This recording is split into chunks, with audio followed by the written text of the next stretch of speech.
오늘 이 저녁 시간에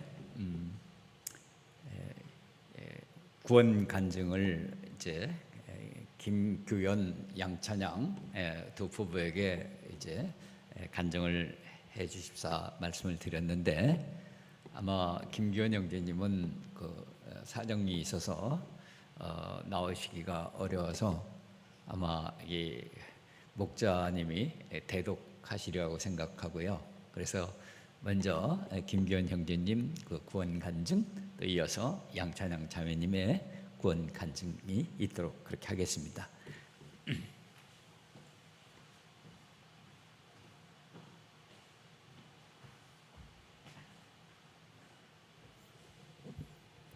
네, 김규현 형제가 오늘 좀 바빠가지고요. 오늘 나올 수 없어서 목자인 제가 대신 간증문을 읽도록 하겠습니다.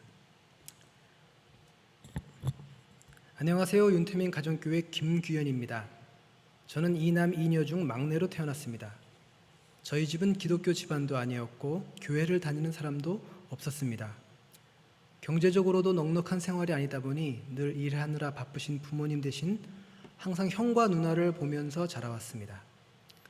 어려운 가정 환경으로 인해 저는 늘 경제적인 생각과 고민을 많이 했습니다. 공부나 여가 생활보다는 돈이 먼저이기에 어려서부터 각종 아르바이트와 일을 다니게 되었습니다. 그렇게 지내며 저는 삶에 대한 즐거움보다 경제적인 집착만 커지게 되고 반복되는 삶 속에서 행복이 없어지기 시작했습니다. 그러던 중 회사 형의 소개로 일산에 있는 작은 장로교회를 다니게 되었습니다. 집에서 교회까지 1시간이 넘게 걸렸고 회사도 강남에 있어서 교회에 오가는 것이 힘들었지만 그 가운데서 하나님을 알고 싶은 간절한 마음으로 다니게 되었습니다. 하나님을 알아가면서부터 저에게는 새로운 삶과 활력이 생기게 되었습니다. 로마서 1장 28절. 또한 그들이 이 마음에 하나님 두기를 싫어하매 하나님께서 그들을 그 상실한 마음대로 내버려 두사 합당하지 못한 일을 하게 하셨으니, 저 또한 하나님을 떠나 제 마음대로 생각하며 살았기 때문에 죄인임을 고백하게 되었습니다. 로마서 10장 9절과 10절 말씀. 내가 만일 내 입으로 예수를 주로 시인하며 또 하나님께서 그를 죽은 자 가운데서 살리신 것을 내 마음에 믿으면 구원을 얻으리니, 사람이 마음으로 믿어 의에 이르고 입으로 시인하여 구원에 이르느니라. 제 삶의 불확실한 미래 속에서 말씀으로 새 생명을 주셨습니다. 요한복음 1장 12절 말씀. 영접하는 자 곧 그 이름을 믿는 자들에게는 하나님의 자녀가 되는 권세를 주셨으니, 말씀을 보고 깊이 묵상하며 기도하며 내 입으로 주를 찬양하며 마음속으로 항상 기뻐하며 새로운 사람으로 거듭나게 되었습니다. 지금은 교회 안에서 믿음의 자매를 만나 2명의 자녀를 큰 선물로 주셨고, 처음 2아이가 생기고 자매의 건강이 안 좋아질까 봐 걱정도 들었지만 아무 탈 없이 자매의 건강도 지켜주시고, 태어날 때는 다른 아이들보다 작게 태어나서 걱정도 들었지만 지금은 건강하게 아무 탈 없이 잘 자라게 하셔서 감사합니다. 코로나 시대의 어려운 환경 속에서도 저희 가족을 항상 돌봐주시고 인도해 주시는 하나님께 감사합니다. 감사합니다.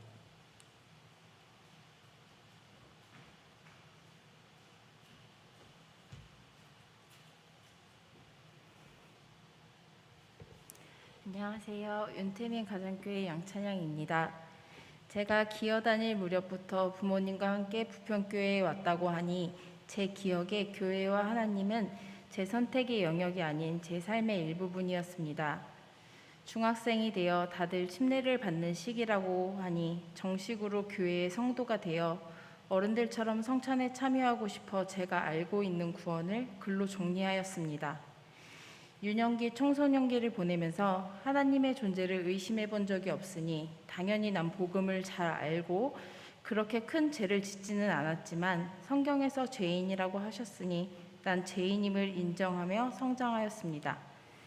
청소년기에 김희곤 선생님과 분반 공부를 하고 목사님과 교리문답, 소요리문답 등을 공부하며 자랐습니다. 그 성경 지식들을 마치 제 것인 양 여기고 의로 삼기도 했습니다. 그것이 제 힘으로 성경을 찾아 깨달은 구원이었습니다.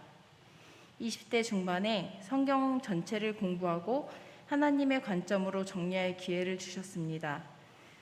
학창시절 받은 구원 전체를 부정하는 것은 아닙니다. 하지만 하나님께서는 제 의가 아닌 단순한 지식도 아닌 오직 하나님께서만 일하시는 것이 어떤 것인지 분명하게 알게 하셨습니다. 또 제 삶의 말씀을 적용시키셨고 나는 아무것도 할 수 없는 상태이며 내 의지가 아닌 내 안에 성령님을 통해 말씀을 깨닫게 하셨습니다. 그때 제가 받은 구원을 다시 신구약의 파노라마 같은 살아있는 역사의 말씀으로 명확히 정립할 기회를 주셨습니다. 구약의 여러 예언의 말씀들을 통하여 가늠하기에도 어려운 원대한 계획을 보여주셨습니다. 그 예언의 말씀이 오직 장차 오실 예수님을 예표하시고 나를 구원하시기 위하여 준비하시고 기다리신 계획이심을 깨닫게 하셨습니다. 또 출애굽을 통해 이스라엘의 모습이 하나님을 떠난 나의 모습이었으며 하나님께서는 계속 기다리시고 변함없이 나를 사랑하시고 구약의 약속을 신약의 이루심을 통해 하나님의 신실하심을 깨닫게 하셨습니다. 저는 죄인인 것 또한 1차원적인 이해에 머물러 있었습니다. 단순히 작은 죄들 때문에 죄인인 것이 아닌 내가 취하고 싶은 말씀만 취하고 말씀을 등한시했던 내 삶 전체가 하나님 존재를 반역하고 있는 큰 죄인이었다는 것을 깨닫게 하셨습니다. 나도 함께 아담과 하와의 범죄 후 하나님께 대하여 죽고 더 이상 하나님을 기쁘게 해드릴 수 없는 죄인이었습니다. 생각과 마음과 의지가 모두 사탄의 지배 아래에 놓여 있었다는 것을 명확하게 깨달았습니다. 요한복음 3장 3절 예수께서 대답하여 가라사대 진실로 진실로 내게 이르노니 사람이 거듭나지 아니하면 하나님 나라를 볼 수 없느니라. 바리새인처럼 아브라함의 자손이라는 자부심만 있고 사탄의 자식이라는 것은 깨닫지 못한 상태였습니다. 사탄의 지배에서 벗어나 하나님을 알고 사랑하고 순종할 수 있는 유일한 길을 명확히 보여주시고 거듭나 새 영과 새 마음을 받게 하여 주신 것을 감사드립니다. 요한복음 1장 12절에서 13절 영접하는 자 곧 그 이름을 믿는 자에게는 하나님의 자녀가 되는 권세를 주셨으니 이는 혈통으로나 육정으로나 사람의 뜻으로 나지 아니하고 오직 하나님께로부터 난 자들이니라. 이제는 제게 자녀들이 매일같이 부지불식 중에 하나님의 존재와 예수님의 십자가에서 돌아가신 이유를 묻습니다. 그렇지만 아이들이 접하는 미디어와 책은 진화론을 말하고 인간 스스로의 존엄성만을 강조합니다. 부모라는 자리를 제게 주셨고 두 영혼을 제게 맡기셨으니 제가 받은 구원을 늘 기억하며 하나님 나라의 관점으로 자녀를 지혜롭게 양육할 것을 기도합니다. 자녀들이 하나님이 주신 지혜로 하나님의 소원대로 교회 안에서 잘 자라나길 기도합니다. 매일 나를 복음으로 점검하고 말씀을 사모하며 말씀의 기준을 두는 삶을 살기 원합니다. 우리가 매일 성경의 순서에 따라서 이제 오늘부터 2주간 동안 갈라디아서를 읽게 되었습니다.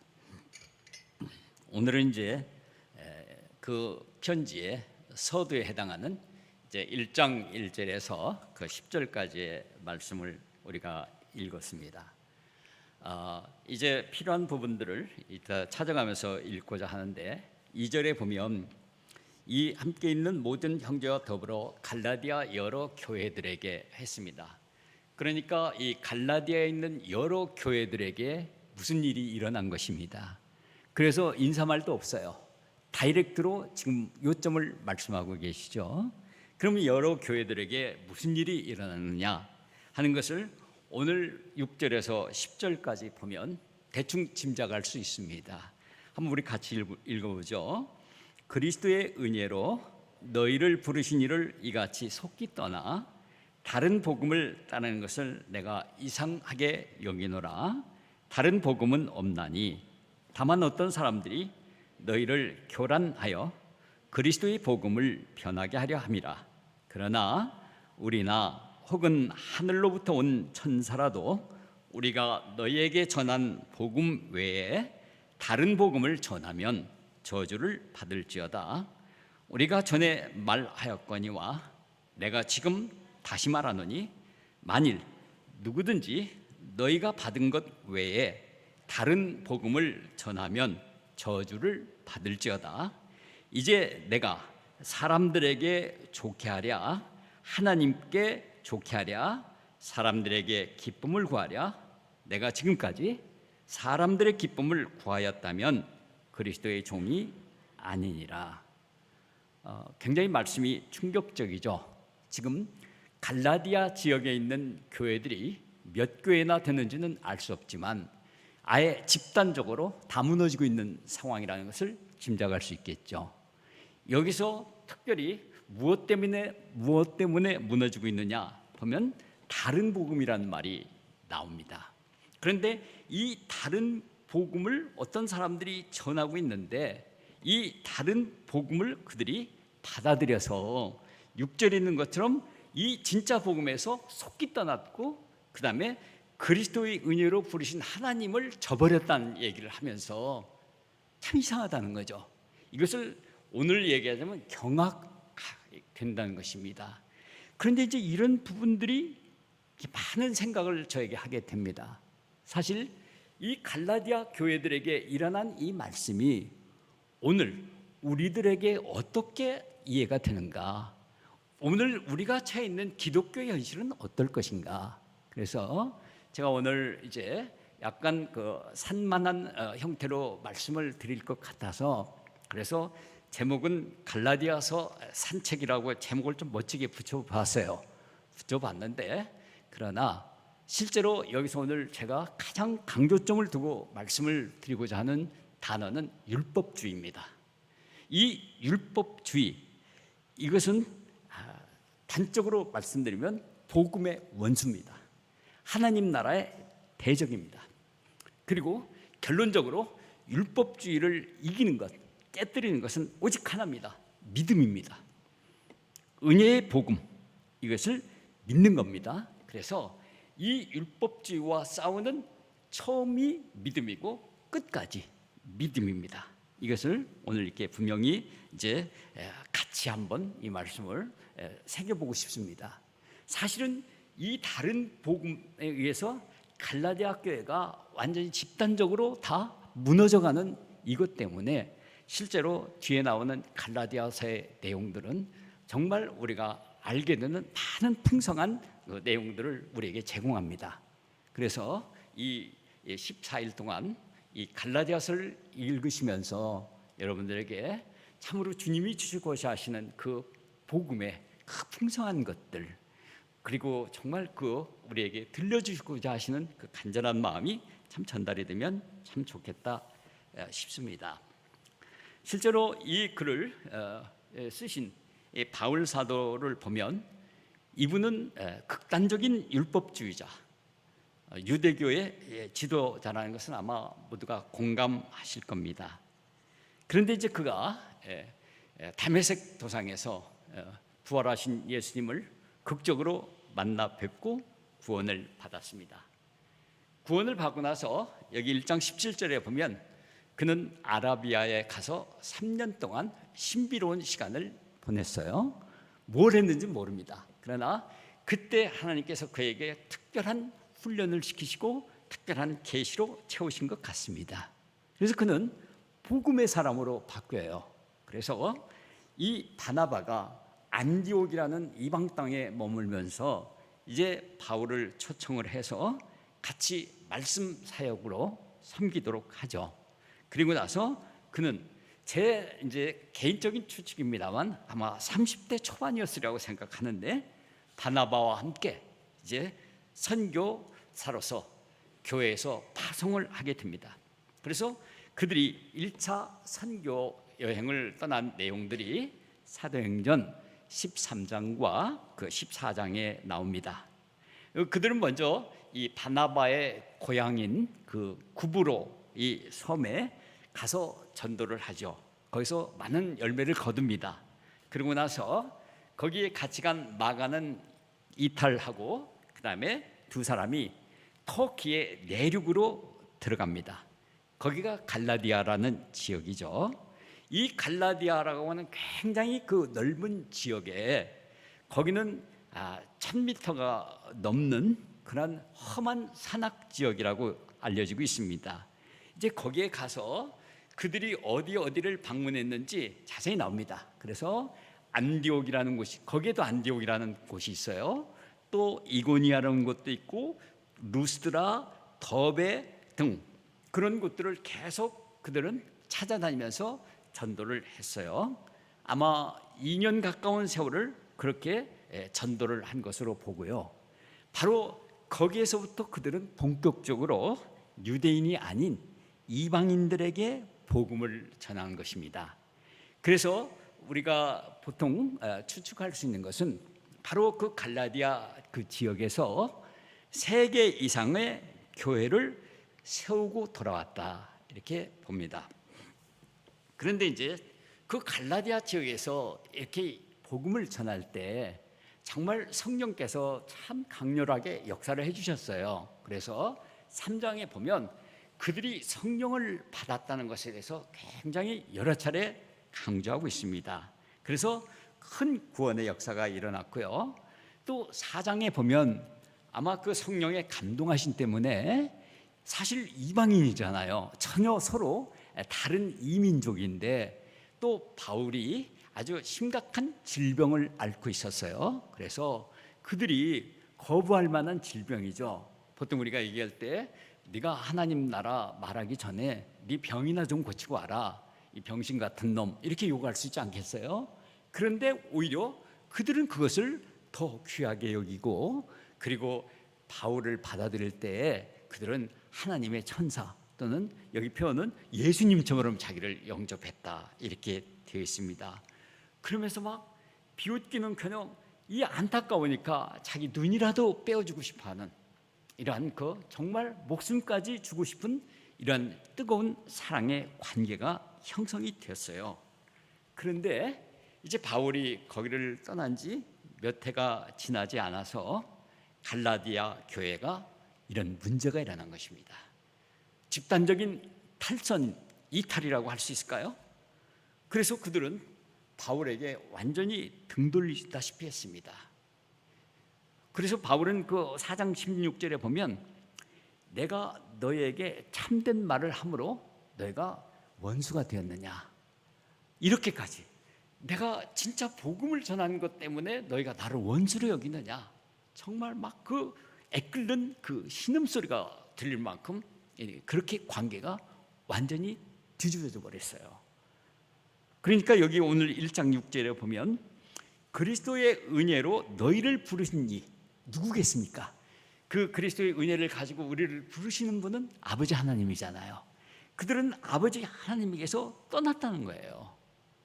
이렇게까지 그들의 상태가 집단적으로 악화됐어요. 그러면 왜 이런 일이 일어났을까?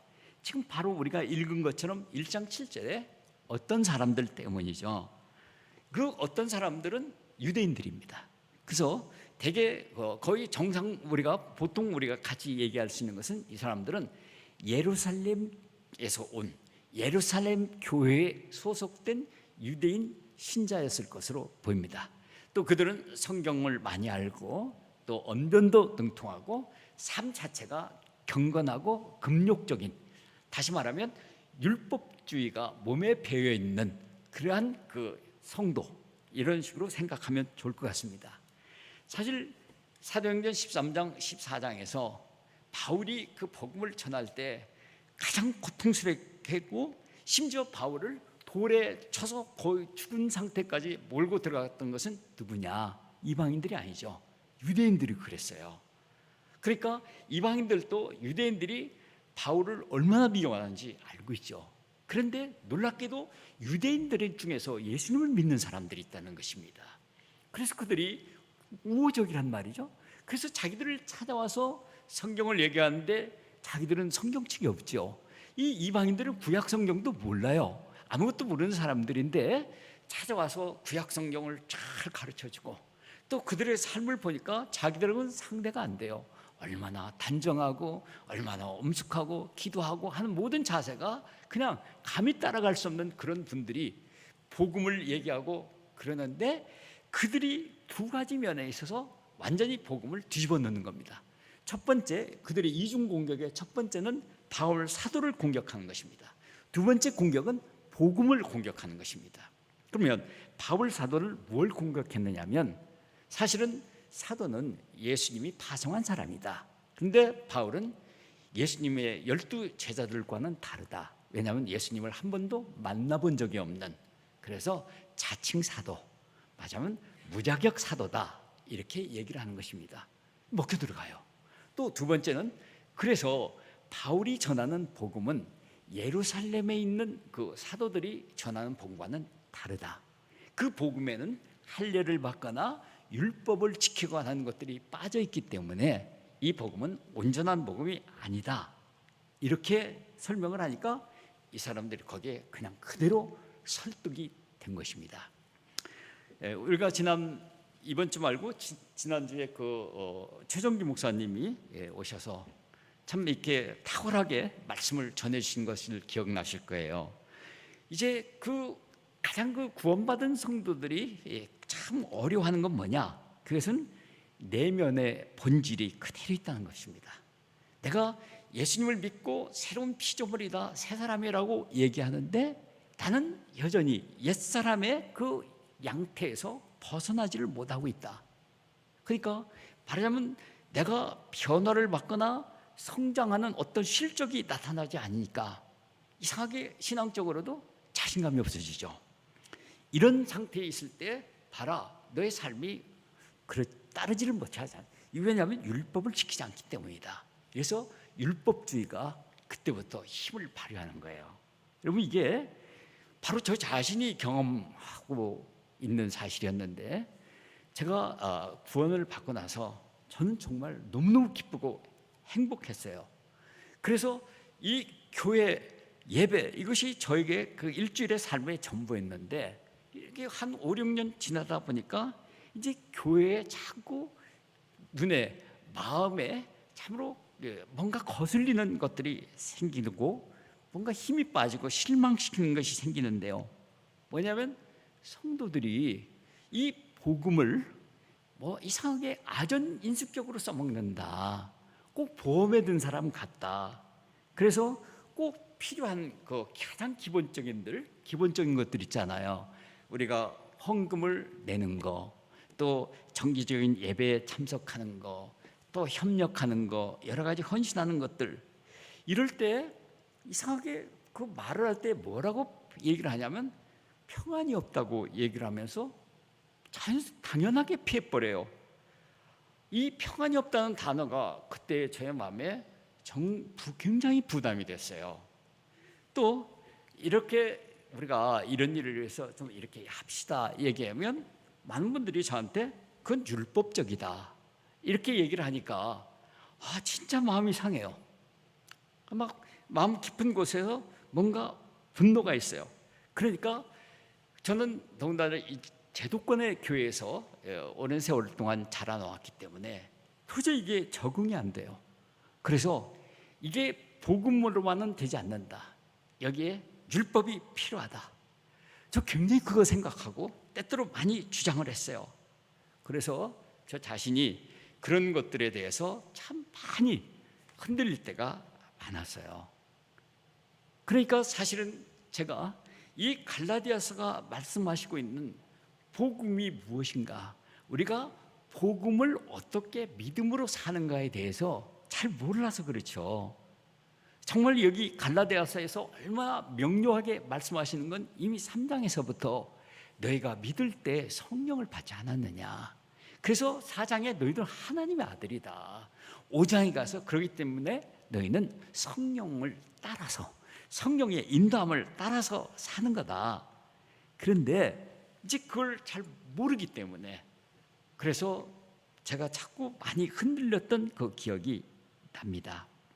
그러니까 이제 이 율법주의라는 게 뭐냐, 이것을 말씀드린다면, 율법주의라는 것은 결국 율법을 지켜서 하나님의 의를 이루는 것을 얘기하는 거예요. 그런데 문제는 뭐냐, 율법을 지키는데 자기 힘으로, 자기의 노력으로 율법을 지킨다는 것이죠. 여러분, 율법을 왜 주셨는가? 갈라디아서처럼 명료하게 율법을 주신 이유가 이렇게 제시하는 데가 또 없어요. 3장에 그런 이유들이 다 나오죠. 율법을 주신 이유가 뭐냐? 결국은 우리의 죄 때문이다. 그리고 우리를 그리스도에게로 인도하기 위해서 그렇다는 것입니다.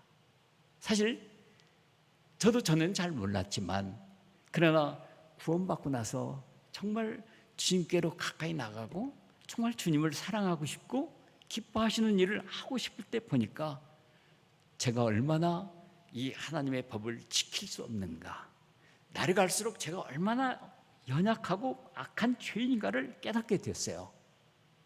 그러니까 이 율법으로는 의롭다 하심을 얻을 수 없다는 것을 뼈저리게 경험하는 것이 바로 복음의 능력이었어요. 그런데 율법주의는 어떻게 되냐? 율법주의는 복음은 싹 밀어버리고 우리가 의를 이룰 수 있다.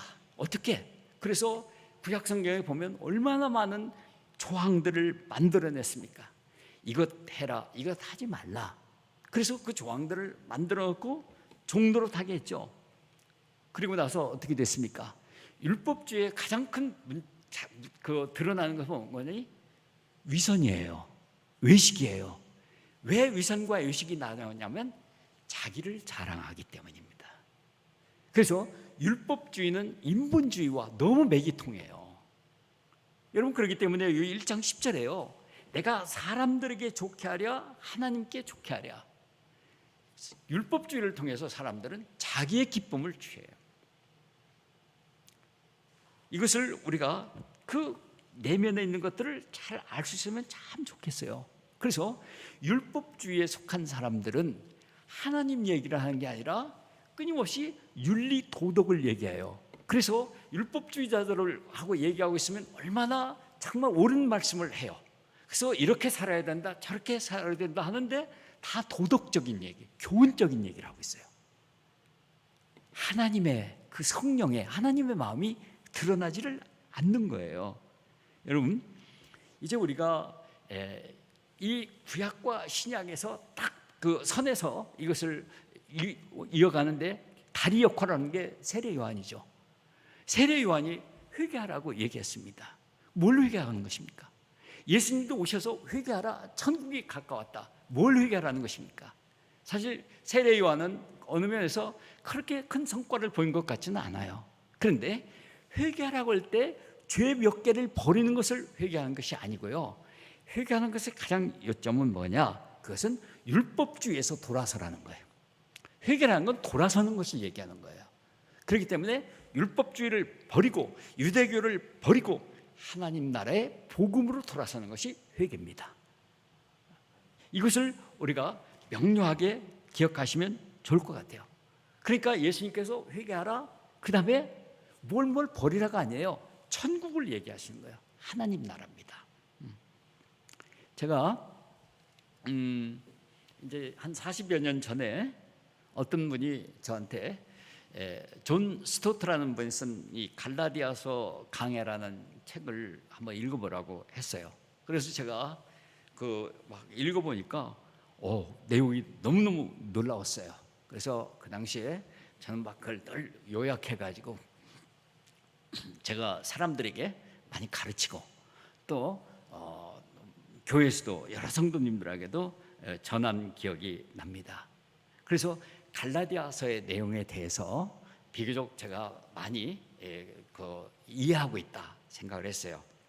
근데 이제 20여 년 전에 교회에 분란이 일어났어요.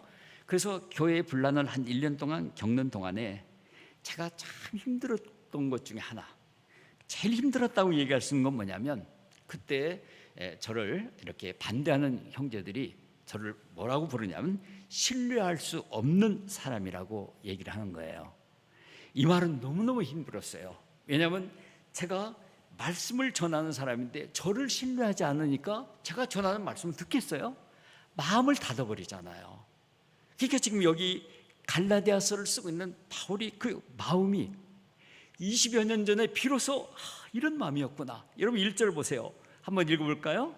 사람들에게서 난 것도 아니요 사람으로 말미암은 것도 아니요 오직 예수 그리스도와 그를 죽은 자 가운데서 살리신 하나님 아버지로 말미암아 사도된 바울은, 그러니까 지금 사람들이 특별히 그래도 영향력이 있는 그 예루살렘에서 온 유명하다고 하는 사람들이 이렇게 바울의 사도에 대해서 의심하고 또 신뢰할 수 없다고 얘기할 때 얼마나 고통스럽겠어요.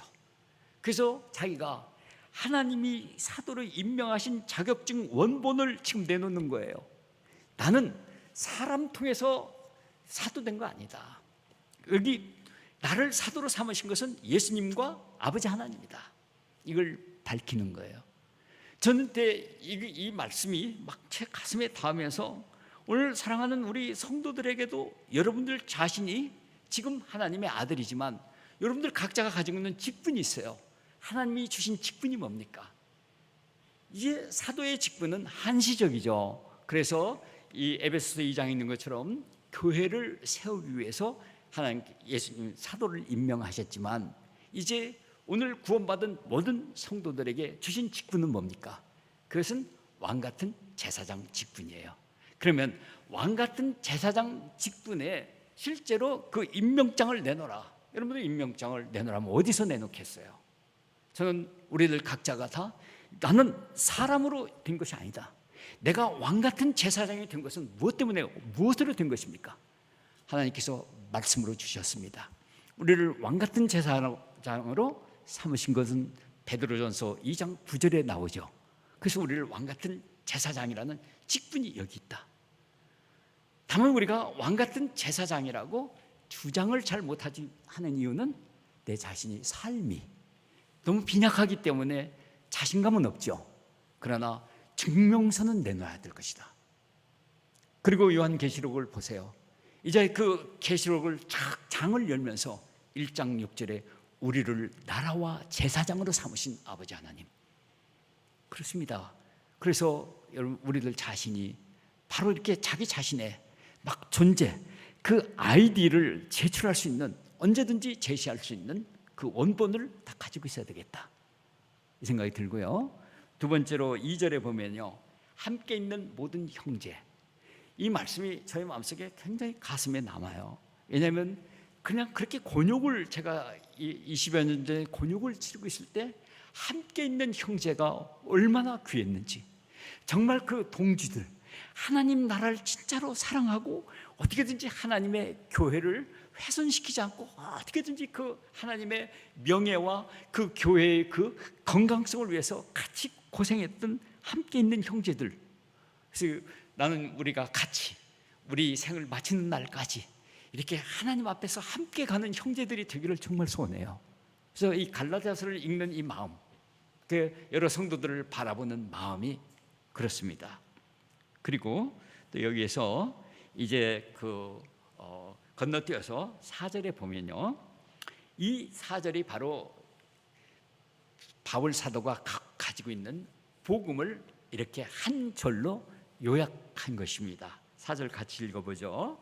그리스도께서 하나님 곧 우리 아버지의 뜻을 따라 이 악한 세대에서 우리를 건지시려고 우리 죄를 대속하기 위하여 자기 몸을 주셨으니, 이게 복음의 전체 줄거리예요. 그러면 여기서 우리는 세 가지를 딱 정리할 수 있습니다. 첫째는 뭐냐? 하나님 아버지의 뜻입니다. 그래서 하나님 아버지의 뜻, 이것이 바로 복음의 모든 그 원천이죠. 아버지께서 복음을 결정하셨죠. 그 다음에 두 번째는 이 악한 세대에서 우리를 건지시는 겁니다. 여러분, 이 건져주신 단어는 여기 아주 부드러운 단어로 나와 있지만 실제로 이것은 굉장히 강력한 단어입니다. 말하자면 요즘에 아프간에서 난민들을 막 간신히 이렇게 건져주는 게 아니에요. 강한 자를 결박하고 그의 소유물을 빼앗는 것을 얘기하는 거예요. 아시겠죠? 말하자면 이 악한 마귀의 세력에서 그 마귀의 세력을 결박하고 우리를 구원하시는 것입니다. 이게 악한 세대예요. 두 번째는, 세 번째, 그것은 바로 그리스도 대속 몸 나눔, 이거 합치면 뭐예요? 십자가의 복음이죠. 이 세 가지, 이 세 가지를 다시 말하면 아버지 하나님의 그 뜻, 예정하신 경륜, 그리고 두 번째는 이 악한 세계 마귀의 실체, 세 번째는 이 복음의 내용, 이것들에 대해서 나도 우리들 각자가 다 한 문장으로 자기 복음, 자기 문장이 있어야 된다 하는 것을 강조하고 싶어요.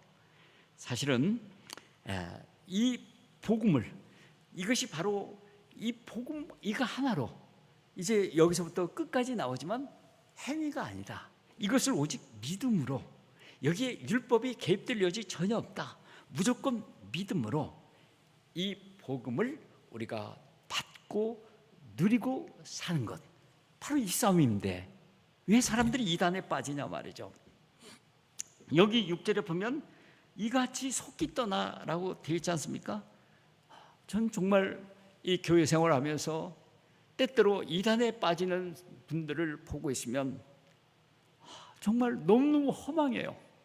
어쩌면 그렇게 쉽게, 어쩌면 그렇게 빨리 미혹이 드는지.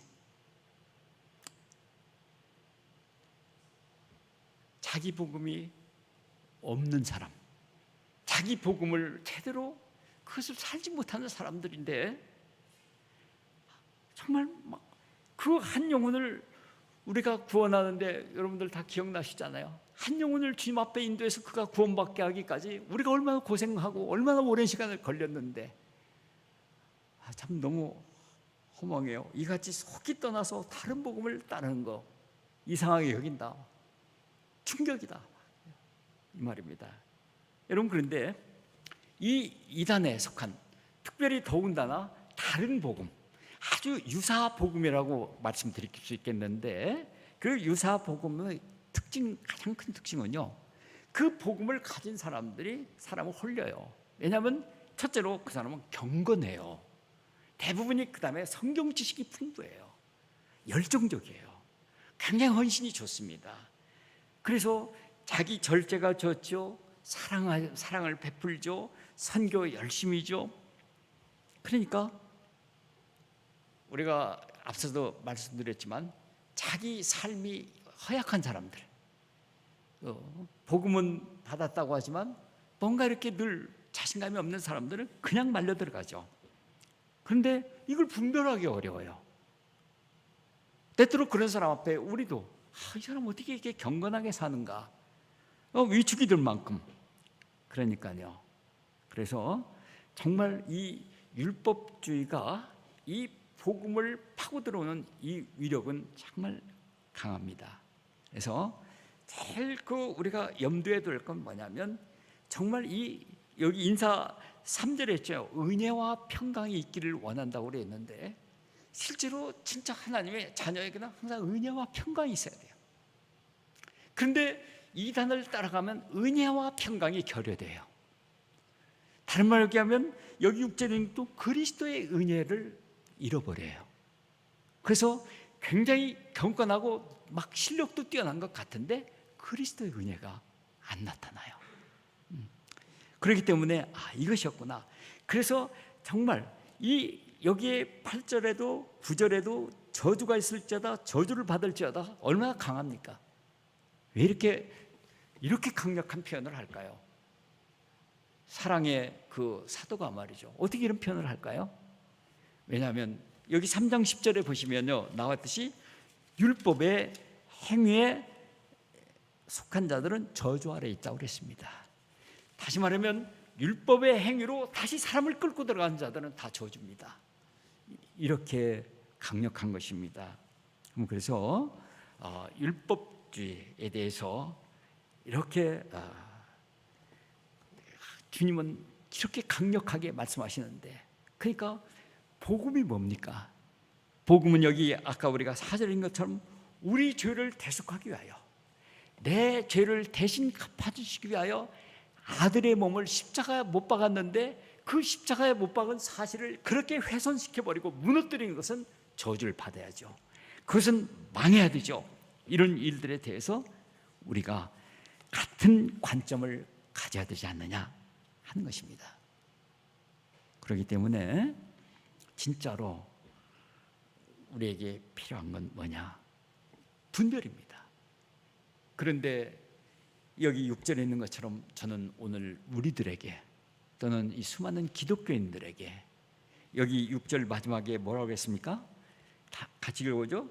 내가 이상하게 여기노라. 뭐가 이상하냐면 지금 우리가 거짓된 다른 복음이 이렇게 모든 그 교회를 잠식하고 들어와 있는데 아무런 관심이 없다.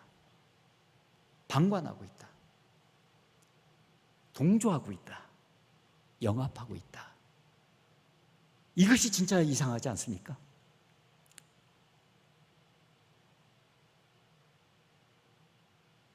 여러분, 우리들이 이 코로나의 기간을 맞이해서 이 코로나를 겪어가면서 얼마나 예민합니까? 그래서 늘 끊임없이 어떤 증상이 나타나면 즉시 의사에게 찾아가거나 신고해달라고 얘기하고 있습니다. 우리의 이 복음이 얼마나 이렇게 위협을 받고 있으며 얼마나 이렇게 조금씩 다른 것에 의해서 잠식되고 있는가. 사랑하는 자녀들에게 예민하기를 부탁하는 겁니다. 다시 한번 말씀드리지만 여러분들이 한번 둘러보세요. 지금 참된 복음을 전하고 있고 누리고 있는 사람들이 누구인지 한번 생각해 보세요. 그리고 지금 사람들이 말하고 있는 복음들 다 복음을 얘기하고 있는데 이것이 진정으로 그게 참된 복음일까? 항상 무엇을 해야 우리는 무엇을 해야 합니다. 뭐 해야 한다는 것을 늘 섞어가지고 그것을 강조하는 이런 것들에 의해서 복음이 본래의 그 모습을 잃어버리고 있지는 않은가 하는 것입니다. 여러분, 제가 이번에 최 목사님의 메시지를 들으면서도 그 갈라디아서 2장 20절이 그 해답이다. 그래서 이 말씀을 정말 절묘하게 딱딱딱 찍어서 세 가지를 말씀하셨잖아요.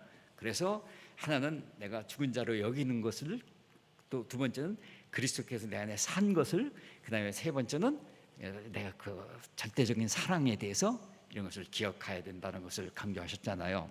그런데 사실 웬만한 성도들은 갈라디아서 2장 20절을 다 거의 다 외웁니다. 그죠? 아마 여러분들도 토시가 틀리는지는 모르지만 윤곽은 다 외울 거예요. 내가 그리스도와 함께, 저부터 잊어버렸군요. 내가 그리스도와 함께 십자가에 못 박혔나니 그런즉 이제는 가만히 죄송해요. 제가 요즘 이렇게 됐어요. 내가 그리스도와 함께 십자가 못 박혔나니 그런즉 이제 내가 사는 것이 아니하며 오직 내 안에 그리스도께서 사시는 것이라. 이제 내가 육체 가운데 사는 것은 나를 사랑하사 나를 위하여 자기 자신을 버리신 하나님의 아들을 믿는 믿음 안에서 사는 것이라. 저는 이 말씀을 외우는 분들을 많이 봤어요. 우리 성도들도 많이 외우고, 저도 오늘은 좀 이상하게 됐지만 외우고 있는데, 그런데 저는 사실은 어떤 그 막 얼굴이 빛나고 목소리가 우렁차고 경건한 분들이 이 말씀을 가지고 얘기하는 것을 굉장히 두려워합니다. 왜냐하면 나는 있죠, 내 안에서 지금 그리스도께서 사는 삶을 살고 있어요. 그래서 막 얼마나 내가 기쁘고 행복한지 몰라요. 형제님 어떠세요? 이렇게 물어볼까 봐. 왜냐하면 내가 내 안에서 지금 그리스도께서, 여기 마지막에 있죠, 아들을 믿는 믿음 안에서 사는 것이 하루에 몇 분이나 될까? 생각해보면 거의 기억이 안 나요. 근데 그분은 막 난 이렇게 살아가지고 굉장히 능력 있고 막 힘 있고 행복한 것처럼 그런 사람들을 만날까 봐서 이제 갈라디아서 2장 20절이 사실은 저에게 부담이 됐어요. 그런데 여러분들은 그냥 안 그러시겠지만 이렇게 그 말씀에 대해서 이렇게 부담을 갖고 있는데, 실제로는 그 말씀은 우리에게 그렇게 부담을 갖기 시작하면 그게 율법주의가 되는 거예요. 난 하루에 5분을 믿음 안에서 살았구나, 또는 2시간을 믿음 안에서 살았구나, 이렇게 자기 자신을 측정하고 평가하기 시작할 때 이거 엄청난 나를 조여 들어오죠. 왜냐하면 이렇게 못 산 것에 대한 후회, 불안, 그리고 스스로 자기에 대한 그 평가에 대한 좌절감, 이런 것들. 근데 2장 19절을 보시면 내가 2장 19절 한번 보시면 같이 읽어볼까요? 내가 율법으로 말미암아 율법에 대하여 죽었나니 이는 하나님에 대하여 살려 함이라. 이 말씀 무슨 말인 거니? 나는 율법으로는 하나도 행할 수 있는 능력이 없다. 나는 죽은 자다. 아예 율법은 나한테는 나는 끝난 사람이라고 나는 얘기할 수밖에 없다. 나는 하나님에 대하여 살고 싶다. 하나님과의 관계성 속에서만 살고 싶다. 네가 무슨 주제로 율법을 지키지도 못하는 주제로 어떻게 하나님에 대하여 살게 되냐? 그게 바로 내 안에 예수님이 사시는 그거야. 나를 사랑하사 나를 위하여 자기 몸을 버리신 예수님을 믿는 그거, 믿음 하나로 내가 하나님께 대하여 사는 거야. 여러분 아시겠죠? 나 자신을 이것으로 계속해서 너는 왜 이렇게 못 사느냐? 날마다 그리스도께서 왜 사신 것을 믿지 못하느냐가 아니라 이것 때문에 율법에 대하여 나는 죽은 자이고 하나님과의 관계성에서 나는 사는 거야. 이 믿음으로. 다시 한번 21절에도 그래서 말씀하셨죠. 내가 율법이 만일 의롭게 된 게 율법으로 말미암았은 하나님의 은혜예요? 아니다. 그냥 율법은 지키든 못 지키든 상관없이 나는 하나님의 은혜 안에 있다 하는 것이에요. 여러분 그래서 제가 이제 생각하는 것은 뭐냐면 성경에 우리에게 이렇게 놀랍고 그 아름다운 풍성한 말씀들이 있지만 우리가 이것을 은혜로 이것을 믿지 않으면 율법이 돼요. 그렇기 때문에 율법주의라는 것은 단순히 유대인들만의 율법주의가 아니라 율법주의는 언제든지 내 안에서 나를 조여 들어올 수 있는 것이라는 것을 굉장히 유념하셔야 돼요. 그래서 정말 처음부터 끝까지 말씀드렸죠. 이 하나님의 놀라운 은혜를 믿는 믿음, 지금 나의 상태와 상관없이 그 사랑 안에 사랑을 믿는 믿음으로 사는 것, 이것이 바로 복음의 삶이에요. 정말 행위는 앞서 그래서 마지막으로 이 갈라디아서 6장에서도 끝에 가면 6장 15절에 그렇게 말씀을 맺는데 뭐라고 말씀하냐면 할례나 제발 무할례 따지 마라. 그냥 오직 한 가지. 여러분 6장 15절에 할례나 무할례가 아무것도 아닌데 오직 새로 지으심을 받는 것만이 중요하다. 진짜로 구원받는 것, 새로운 피조물로 되는 것만이 중요하다. 이렇게 다시 한번 강조하는 거예요. 그렇기 때문에 너무 많은 사람들이 이 복음이 사람을 무기력하게 만들고 헌신하지 않게 만들고 사람들을 실천하지 않게 만든다라고 비난을 아무리 퍼부어도 우리는 하나님의 아들이다. 4장에서 말씀하시고 5장에서 우리는 자유인이기 때문에 5장 6절에 사랑으로 역사하는 믿음으로 사는 사람이다.